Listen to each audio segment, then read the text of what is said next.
Hey guys, Sean here. Welcome to the F1 Word and to this week's news roundup.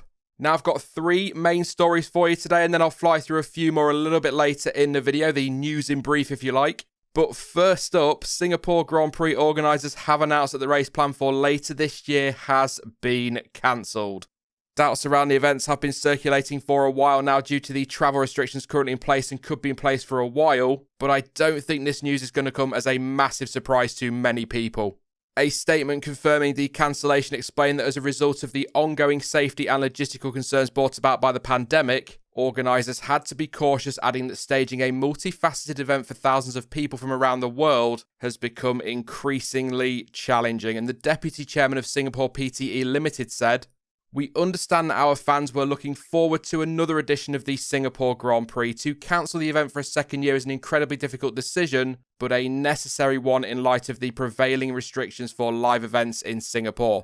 We would not be able to deliver a full experience fans have come to expect while safeguarding the health and safety of our fans, contractors, volunteers and staff. Ultimately, we have to be responsible, cautious and prudent as safety is our number one concern." The statement goes on to say that organisers will remain in discussions with the government and Formula One on the issue of hosting Grand Prix going forward. So, with Singapore now off, which race takes its place? That is the big question. Well, according to BBC Sports and Autosport, there are several options available to F1 bosses if they want to fill the now vacant slot on the calendar, including the likes of Turkey, which of course was supposed to step in for Canada before being called off, and China is also another possibility. On top of that, though, there is the potential for a second race to be held in the US later this year, and the BBC says F1 has been offered the option by the owners of the Circuit of the Americas to hold a second race there, the likely outcome of that being one race on October 17th and the second on October 24th. As of right now, though, all we know for sure is that Singapore is off, but as always, if anything has broken since recording, I will pop a link to an article with more information in the description and pinned in the comment section. Moving on though, Alpine boss Marcin Budkowski has said that he would be very surprised to see any protests about flexi wings at this weekend's Azerbaijan Grand Prix. Meanwhile, by the way, Christian Horner has suggested that given the front wing Mercedes are running, Toto Wolff should potentially keep his mouth shut. It's all getting a little bit bitchy, quite frankly, but anyway, I'm not going to go too deep into all of this because we keep going over it. But just in case you missed it, there has been a lot of talk since the race in Spain about how much certain teams' rear wings have been flexing at high speed, with others, as touched on there, pointed the finger at how much some front wings seem to flex.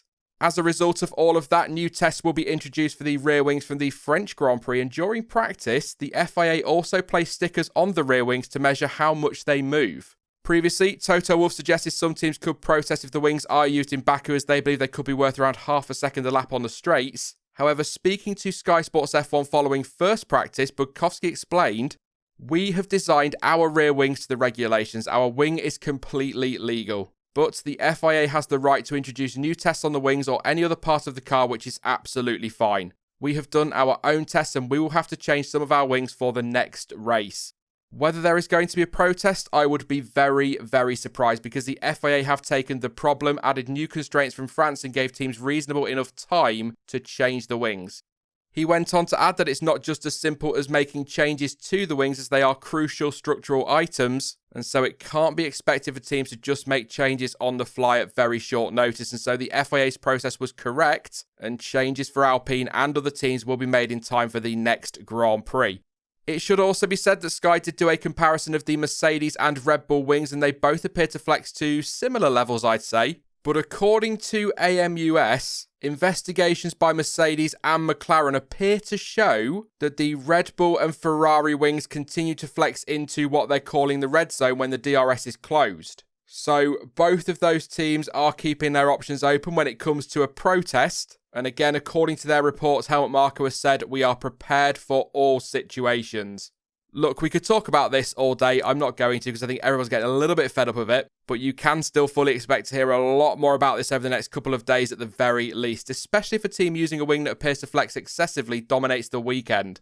But hopefully, with the new test coming into force after Baku, that'll put an end to all this flexi wing talk and we can all go back to talk about track limits like the good old days.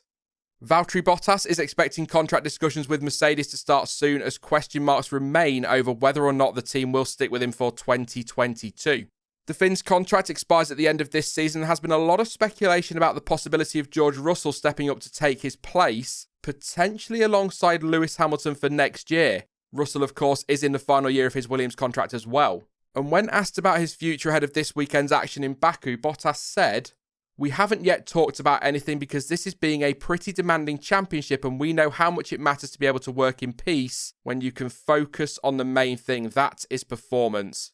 That time will come. It hasn't been yet, but time flies, especially as we're soon going to go to triple headers. I would imagine over the next month or so you need to start to speak, and I know from previous experiences that the sooner you sort these things out, the better for everyone. It will come soon, but not yet. For reference, Bottas' previous contracts with the team have all been announced, aside from his first deal, obviously, in August 2020, July 2018 and August 2019. So I think we can expect to hear something fairly soon, unless they do want to hang on to the end of the season. That said, Russian commentator Alexei Popov, probably butchered that pronunciation, but anyway, has claimed that a source has told him that Russell is expected to sign a 2-year deal with Mercedes, and it will be for him to replace Bottas. And French media has added more fuel to that fire by saying that the relationship between the Finn and the team is strained.